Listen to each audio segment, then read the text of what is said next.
Hello students, welcome to the lecture. आज के lecture में आप सभी का स्वागत है। अब जो हम लेक्चर पढ़ने जा रहे हैं, यह हमारा लेक्चर नरेशन के ऊपर है।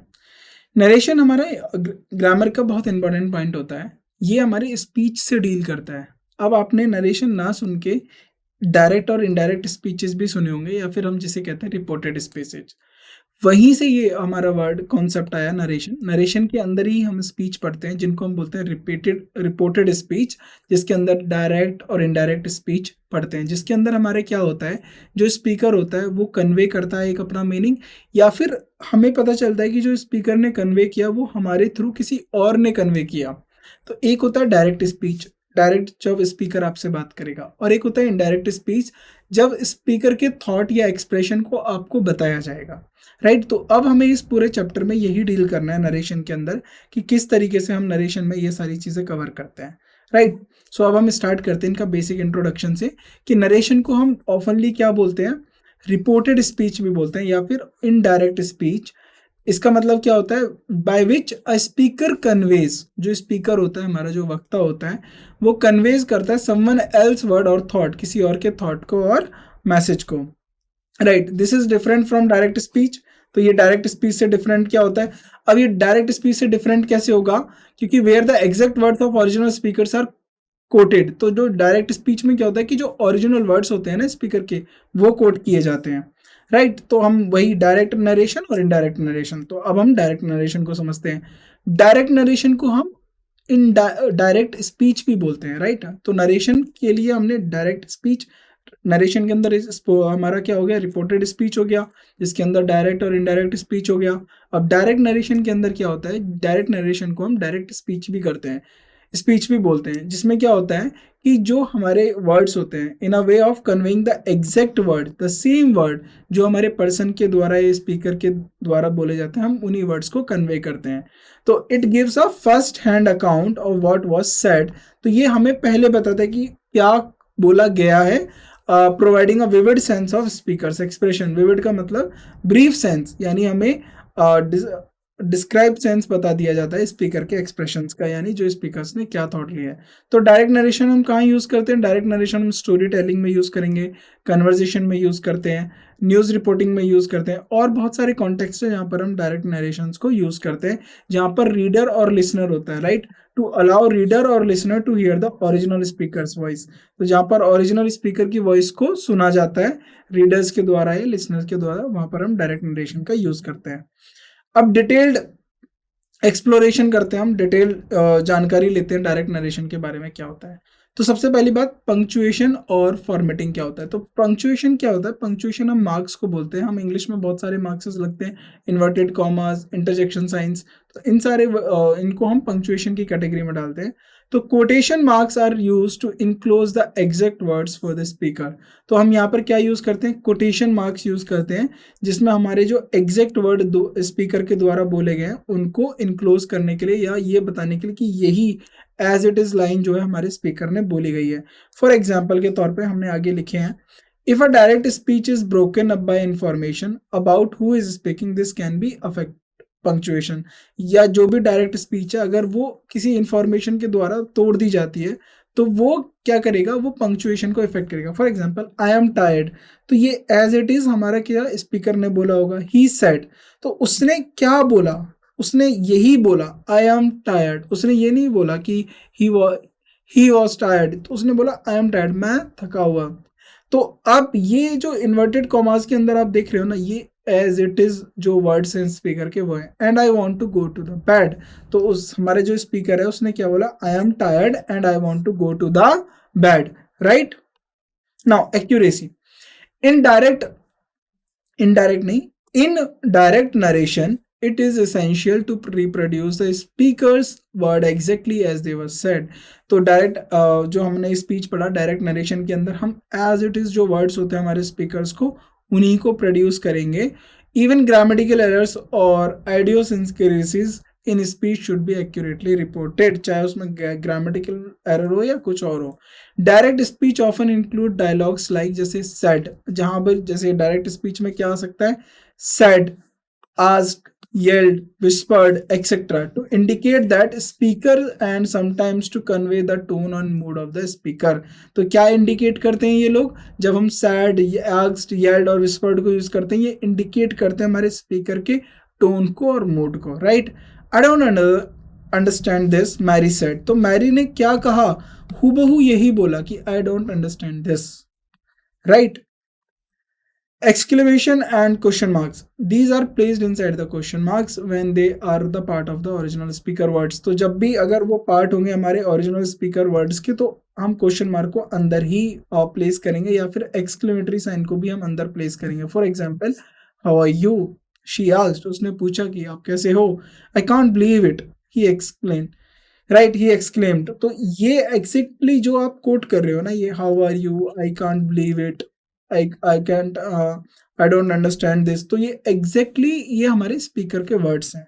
तो डायरेक्ट स्पीच में हम वही जो हमारे स्पीकर ने बोला है हम उनको रखते हैं. तो डायरेक्ट नरेशन के अंदर अगर हम टेंसेस की बात करें, retains the original tense use by the speaker. तो जो भी ओरिजिनल टेंस अगर वो प्रेजेंट में बोला गया तो वही हम उसको रिटेन करेंगे. रिटेन का मतलब होता है उसको वही बताएंगे जो हमारे स्पीकर के द्वारा बोला गया है, राइट, चाहे वो फ्यूचर की बात हो या पास्ट की बात हो, लेकिन जो स्पीकर ने बोला हम उसको रिटेन करेंगे. I am going to the store, she will visit tomorrow. तो जरूर याद रखेंगे हम ये जो पंक्चुएशन मार्क्स है हमारे, इनके बीच में जरूर कोट करेंगे जो भी हमारे स्पीकर ने बोला है, right. Capturing nonsenses. Using direct speech allows the writer or repeater to capture nonsenses such as sarcasm, hesitation, emotions, or any other subtleties present in some way of someone speaks. They often gives more depth and personality to character and stories. तो basically direct speeches में क्या होता है, writer और reporter हमारे क्या करते हैं, न्यू सेंसेस जो होते हैं, सरकाजम जो होता है, हेजिटेशन होता है, उन सबको कन्वे करता है, right. Advantage of direct narration का क्या मतलब होता है, इमीडिएट एंड इंगेजिंग. तो वो इमीडिएट होते हैं, तुरंत बोले जाते हैं, और इंगेजिंग होते हैं, right. Direct speech can make a narrative more engaging. तो अगर आपसे कोई सीधे बात कर रहा है तो वो आपको ज्यादा इंगेजिंग होगा, राइट. मेकिंग रीडर्स और listeners feel like they are right there in the scene. तो रीडर्स और लिसनर्स को बिल्कुल उस तरीके से बांधे रखते हैं कि वो भी उस सीन का हिस्सा है. ये हमारे एडवांटेज हुए.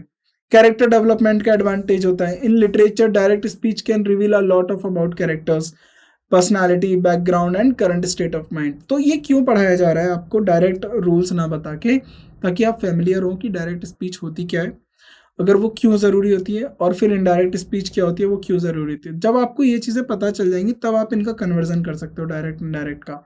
तो अभी हमें कन्वर्जन पे ध्यान नहीं देना है, अभी हमें समझना है कि डायरेक्ट और इनडायरेक्ट क्यों होता है और वो किस तरीके से हमें हेल्प करता है लिटरेचर में, राइट. तो लिटरेचर में डायरेक्ट स्पीच क्या करेगा, कैरेक्टर्स की या फिर उसकी पर्सनालिटी, बैकग्राउंड या करंट स्टेट ऑफ माइंड को रिवील करता है, बताता है. Clarity. It reduces the risk of misinterpreting और misrepresenting what someone said. तो अगर आपसे कोई सीधे बात करेगा, आप इस बात को इस तरीके से समझिए कि अगर आपसे कोई डायरेक्ट कन्वे करेगा कोई भी मैसेज या कुछ भी, तो उससे जो मिस इंटरप्रिटेटिंग होता है या मिस रिप्रेजेंटिंग होता है चीज़ों का, वो खत्म हो जाता है. अगर एक मैसेज आपके थ्रू डायरेक्ट आया और एक मैसेज आपके थ्रू 3 या 4 चैनल से आया, तो जो ओरिजिनलिटी होगी उस पर आपको डाउट हो सकता है, वो जेन्युइन नहीं रह पाता, राइट. वही यहाँ कहने का मतलब है. In contextual use in news और रिपोर्ट राइटिंग. तो न्यूज़ रिपोर्ट राइटिंग में हम डायरेक्ट स्पीच का यूज़ करते हैं. Direct quotations are use to ensure that sources are accurately presented. Direct quotations हम क्यों यूज़ करते हैं डायरेक्ट स्पीचेस या किसी न्यूज़ आर्टिकल में, ताकि हम ये बता सके कि जो हमारा सोर्स है वो बिल्कुल राइट, ट्रू है, जेन्युइन है, उस पर भरोसा किया जा सकता है, उसमें कोई बदलाव नहीं है. अगर मान लीजिए किसी मेंबर ऑफ पार्लियामेंट ने कुछ बात बोला तो उसको हमने एज इट इज कोट किया, यानी ये बात एज अ रिकॉर्ड है. This build trust with readers. In literature direct speech can break up descriptive passages and dynamism to the narrative, right. For example, I love reading, she said, ये direct speech में हो गया. She said that she loves reading, ये indirect हो गया. Direct में क्या था कि उसने बोला कि उसे रीडिंग पसंद है. इनडायरेक्ट वे में हमने ये किसी को कन्वे किया कि उसने बोला था कि उसे रीडिंग पसंद है. उसने बोला मुझे रीडिंग पसंद है, ये डायरेक्ट स्पीच हो गया. उसने बोला कि उसे रीडिंग पसंद है, ये इनडायरेक्ट हो गया.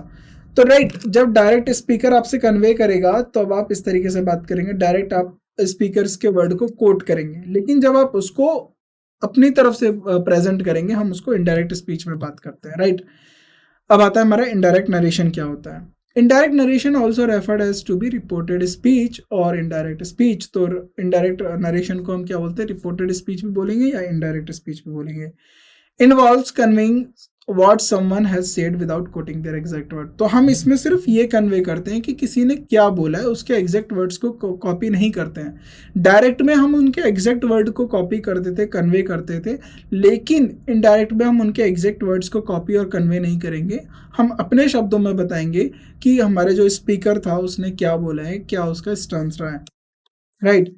Instead of relaying the statement verbatim, the speaker paraphrases the original utterance। देखिए पैराफ्रेजेस का मतलब क्या होता है कि अगर आपने कोई एक बात बोली है, उस वो एग्जैक्टली ये ओरिजिनल है, जो आपने बोला वो ओरिजिनल है, लेकिन इसी को मैं चेंज कर दूं, इसको मैं रिफ्रेज कर दूं, इसी के अंदर मैं थोड़े अपने शब्द डाल दूं, तो वो हो जाता है पैराफ्रेजेस, राइट। तो उसमें जो ओरिजिनलिटी है वो चेंज हो जाएगी। उसमें क्या हो जाएगा, जो हमारा जो अब जो उस बात को कह रहा है वो अपने अकॉर्डिंग उसे बोलेगा। तो यही इनडायरेक्ट नरेशन में होता है कि indirect narration is useful in summarising, किसी भी चीज को समराइज करने में, एक्सप्लेन करने में, या रिपोर्टिंग समवन्स स्पीच, थॉट्स और इंटेंशन। तो किसी के स्पीच, थॉट और इंटेंशन को रिपोर्ट करने में, राइट।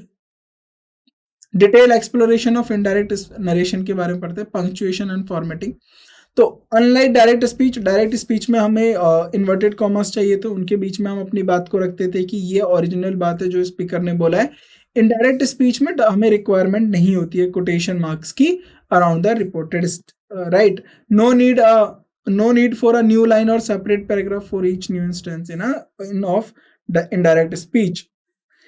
चेंजेस इन प्रोनाउन, तो हम इसमें प्रोनाउन चेंज कर देते हैं, जैसे she said I love reading, right, she said I love reading. Now अब उसमें क्या होगा कि she said she loves reading, तो अब यहाँ पर प्रोनाउन चेंज हुआ है, आई को शी क्यों कर दिया, क्योंकि उसके बारे में, थर्ड पर्सन के बारे में बात हो रही है। तो यही यहाँ बोला गया है कि pronoun in the reported clauses are often adjusted to match the perspective of the person recounting the statement. तो जो हम प्रोनाउन यूज करते हैं, यानी जैसे आई के लिए अगर हम थर्ड पर्सन की बात करें तो ही और शी को यूज करते हैं, right. Like for example he said I am ready, तो उसने ये बोला डायरेक्ट। अब ये उसके एग्जैक्ट कोट थे, लेकिन अगर आप इसको अपने वे में कन्वे करते हैं, रिफ्रेज करते हैं, ही सेड दैट, क्या उसने बोला, दैट ही वॉज रेडी। तो ये ही क्या है, इसके ये हम थर्ड पर्सन की बात करें जिसने ये बोला था कि मैं रेडी हूं, ही वॉज रेडी, वह रेडी था, उसने ऐसा बोला, राइट। तो ये जो होता है ये हमारा इनडायरेक्ट स्पीच होता है, right. Changes in verb tenses, यहां हमने देखो चेंज किया है, ये प्रेजेंट में था आई एम रेडी, ये उसने प्रेजेंट के सिनेरियो में बोला होगा। सपोज एग्जांपल, अब आप अपने दोस्त को बुला रहे हो कि चलो स्पोर्ट्स खेलने चल रहे हैं, फुटबॉल खेलने या क्रिकेट खेलने चल रहे हैं, तो उसने बोला कि I am ready, he said I am ready. तो ये जो प्रेजेंट बात है, ये जो प्रेजेंट टाइम की आप बात कर रहे हो, उस मोमेंट की बात कर रहे हो व्हेन यू आस्क्ड हिम, जब आपने उससे पूछा। बट लेकिन जब आप इसको कोट करोगे तो आप उसके पास्ट में जाके उसको कोट कर रहे हो ना, कि आज अभी थोड़ी ना बोला है। अगर आप उसको कोट करोगे तो आप बताओगे कि उसने कहा था वह तैयार था, राइट। तो ही said that he was ready, तो यहाँ पर हम वर्ब का चेंज करने के लिए tense often shifts back when converting direct speech to indirect speech. तो टेंसेस में भी चेंज आता है, specially when reporting verb is in the past tense, और जब हमारी रिपोर्टिंग वर्ब पास्ट टेंस में हो, right. I am eating, he said that he was eating, तो उसने बोला कि आई एम ईटिंग मतलब मैं खाना खा रहा हूँ या मैं खा रहा हूँ। ही सेड दैट कि उसने कहा था मैं खा रहा था, राइट। तो यहाँ पर देखिए जो प्रेजेंट आई एम ईटिंग जो बात हुई है ना, ये उस मोमेंट की बात हुई है जिस मोमेंट पे उससे ये क्वेश्चन किया होगा व्हाट आर यू डूइंग, और या फिर उसने एक्सप्लेन किया होगा अपनी सिचुएशन को। लेकिन जब हम इसको बता रहे हैं, ये अब हम उस टाइम से आगे की बात कर रहे हैं, यानी अब वो बीत चुका है, अब हम उसको पास्ट को लेके कोट कर रहे हैं, right. Modification in time and references, तो जो भी हमारा टाइम और प्लेस होता है उसकी उसमें रेफरेंसेस में उसमें मॉडिफिकेशन करते हैं। Words indicating time and place can be change to match the context, यानी हम जो टाइम और प्लेस के जो वो वर्ड्स होते हैं उनको चेंज कर सकते हैं किसी भी कॉन्टेक्स्ट को मैच कराने के लिए, right. I will see you here tomorrow, right. अब देखिए I will see you here, उसने कहा कि मैं तुम्हें यहाँ कल देखूंगा, right. I will see you here tomorrow. She said that, right. अब ये किसी फीमेल ने बोला होगा। अब यहाँ पर मैं लिख देता हूँ she said, she said I will see you here tomorrow. She said that she would see me. अब ये एक तो टेंस में चेंज हो गया, she would see me, I will see you. You किसके लिए है? अब देखिए, मान लीजिए अब बात हो रही है, अभी ये जो सिनेरियो है ये एक राम है, राइट, राम है और ये नाम ले लीजिए और ये हो गया हमारी भवानी, राइट। एक ये लड़की ने बोला I will see you, Ram को बोला I will see you here tomorrow, right. तो भवानी ने राम को बोला I will see you here tomorrow. अब सपोज करिए, अब राम ने अपने दोस्त हरि को बोला। अब देखिए राम ने हरि को क्या बोला कि भवानी ने बोला था कि वो मुझे यहाँ देखेगी नेक्स्ट डे। तो राम बोलता है, अब ये थर्ड पर्सन हो गया, राम के लिए ये सेकंड पर्सन हो गया, राइट। राम फर्स्ट पर्सन हो गया, राइट। यहाँ पर भवानी फर्स्ट पर्सन थी, राम हमारा सेकंड पर्सन था, राइट। अब यहाँ पर समझिए, उसने बोला शी सेड, उसने अब ये किसी को बता रहा है, she said that she would see, किसको? मुझको, she would see me there the next day. तो हेयर का क्या हो गया? देयर। प्लेस का क्या हो गया? चेंज हो गया, देयर। और टुमारो का क्या हो गया? नेक्स्ट डे, अगले दिन, राइट। तो इस तरीके से चेंज हो जाता है हमारा जो प्लेस या फिर टाइम का जो फ्रेज होता है वो हम अपने वर्ड्स में चेंज कर देते हैं इनडायरेक्ट नरेशन में। Transforming questions and commands. तो direct questions become indirect statements and the word order might be change. तो जो डायरेक्ट क्वेश्चंस होते हैं वो इनडायरेक्ट में चेंज होते हैं और जो वर्ड का ऑर्डर होता है वो माइट बी चेंज, वो चेंज हो सकता है। For example, what is your name, he asked me what my name was. तो उसने मेरा नाम पूछा था, तो राइट। अब पूछा गया है कि आपका नाम क्या है। अब उसने बोला कि वह पूछा था, ही asked me that what my name was, मेरा नाम क्या था, राइट। उसने ऐसा पूछा। Now commands and request usually involve changing the verb form. तो जो कमांड और रिक्वेस्ट होती है उसके अंदर जो वर्ब की हमारी जो फॉर्म होती है उसमें चेंज होता है। For example, close the window. अब ये जो क्लोज द विंडो है, अब ये किसके लिए बोली जा रही होगी? अब कोई रूम में दो व्यक्ति होंगे, एक व्यक्ति दूसरे व्यक्ति से तो कह रहा है कि क्लोज द विंडो, वो खुद से तो नहीं कहेगा कि चलो विंडो को बंद कर देता हूं मैं, तो मेरे खुद को बोल रहा है कि क्लोज द विंडो, नहीं, यू क्लोज द विंडो। तो अब नाउ वो बोल रहा है कि he asked me to close the window, उसने मुझे कहा था विंडो बंद करने के लिए। तो इस तरीके के जो स्टेटमेंट्स होते हैं, जो कमांड होती है, रिक्वेस्ट होती है, यहाँ पर जो हमारा सब्जेक्ट होता है वो यू बाय डिफॉल्ट होता है, ये आप मान के चलेंगे। ये हमने सेंटेंस स्ट्रक्चर में भी पढ़ा है। Introduction of reporting verb. तो अब रिपोर्टिंग वर्ब का किस तरीके से इंट्रोडक्शन होता है, right. Beyond say and tell there is a range of verbs that introduce reported speech such as claim, explain, advise, inquiry, suggest, and more. The choice of verb can add new sense to the reported information. अब देखिए conditional and model changes क्या होते हैं। Modal verb हो गया, model हमारे किसकी बात करते हैं? एबिलिटी को बात करता है हमारा मॉडल, एक्सप्रेशन को बात करता है, उसके लिए मॉडल वर्ब यूज करते हैं। Modal verbs often change in indirect speech. तो मॉडल वर्ब भी हमारे इनडायरेक्ट में चेंज होता है। आई कैन हेल्प, राइट, मैं मदद कर सकता हूँ या कर सकती हूँ। She said she could help, तो he said he could help, तो यहाँ पर आप कुछ भी देखें, I can help, he said, right, he said, तो he said he could help, तो ये I can help उसका डायरेक्ट वर्ड थे, उसको as it is कोट किया गया, he said he could help. Optional use of that, तो हम दैट को भी यूज कर सकते हैं, जैसे for he said that he could help, तो यहाँ पर इस तरीके से हम दैट को भी यूज कर सकते हैं। In many cases specially with statements the conjunction that can be use to introduce the reported speech. तो हम जो दैट है ना हमारा यहाँ पर ऐसे कंजंक्शन यूज करते हैं। अब कंजंक्शन क्यों यूज करते हैं, अब इस बात को आप ध्यान से समझिए, जहां पर हमने दैट यूज करा है, राइट। ही सेड, पहला स्टेटमेंट तो यहीं पे ही फिनिश हो गया ना, ये हो गया हमारा सब्जेक्ट और ये हो गया वर्ब। उसने कहा था, पहला स्टेटमेंट तो यही हो गया, लेकिन अब पहली क्लॉज यहीं कंप्लीट होगी। अगर दूसरी क्लॉज में हमारा क्या है, she would see me there next day, तो जब दो क्लॉजेस को आपस में कनेक्ट करते हैं तो हम एक कंजंक्शन का यूज करते हैं, तो इसीलिए यहाँ पर हम दैट को कंजंक्शन एज अ यूज कर सकते हैं। In many cases specially with statements the conjunction that can be use to introduce the reported speech, तो हम जो दैट को एक दैट कंजंक्शन है उसको यूज कर सकते हैं रिपोर्टेड स्पीच को इंट्रोड्यूस करने के लिए, बट इट्स ऑफन ऑप्शनल, तो कभी ये ऑप्शनल होता है। जैसे for example, she said he was tired, उसने कहा कि वह थका हुआ था। तो ही सैड दैट भी हो सकता है, दैट इसलिए हो सकता है क्योंकि ये अपने आप में एक क्लॉज कंप्लीट है। ही हमारा सब्जेक्ट हो गया, सैड वर्ब हो गया, ही यहाँ पर सब्जेक्ट हो गया, ये हमारी वर्ब हो गई। ऑप्शनल है यहाँ पर, ये दैट को यूज करना कंपलसरी नहीं है, ऑप्शनल है, आप चाहो तो यूज कर सकते हो या तो इसको ड्रॉप कर सकते हो। Right now advantages of indirect narration. तो इनडायरेक्ट नरेशन के एडवांटेज क्या होते हैं? फ्लेक्सिबिलिटी। तो ये आपको क्या प्रोवाइड करता है? फ्लेक्सिबिलिटी प्रोवाइड करता है। इट अलाउ द स्पीकर और राइटर, तो ये स्पीकर और राइटर को अलाउ करता है टू कंडेंस, क्लैरिफाई और adapt the original speech for relevance और ब्रीविटी। तो हमारे जो ओरिजिनल स्पीच है उसको कंडेंस कर सकता है, उसको क्लैरिफाई कर सकता है या उसको अडॉप्ट कर सकता है ज़्यादा ब्रीविटी और रेलेवेंस के लिए। Right. Flow, it can help maintain a consistent tone और स्टाइल ऑफ नरेटिव और रिपोर्ट। तो देखिए क्या होता है, इनडायरेक्ट वे में जो हमारा टोन होता है स्पीकर का वो वेरी करता है। राइट, जब आपसे डायरेक्ट कन्वर्सेशन होगी किसी की, वो टोन वेरी करेगा, लेकिन उसी पूरी बात का सार अगर कोई दूसरा व्यक्ति दे तो वो एक कंसिस्टेंट वे में बताता है कि उसने ऐसा ऐसा कहा।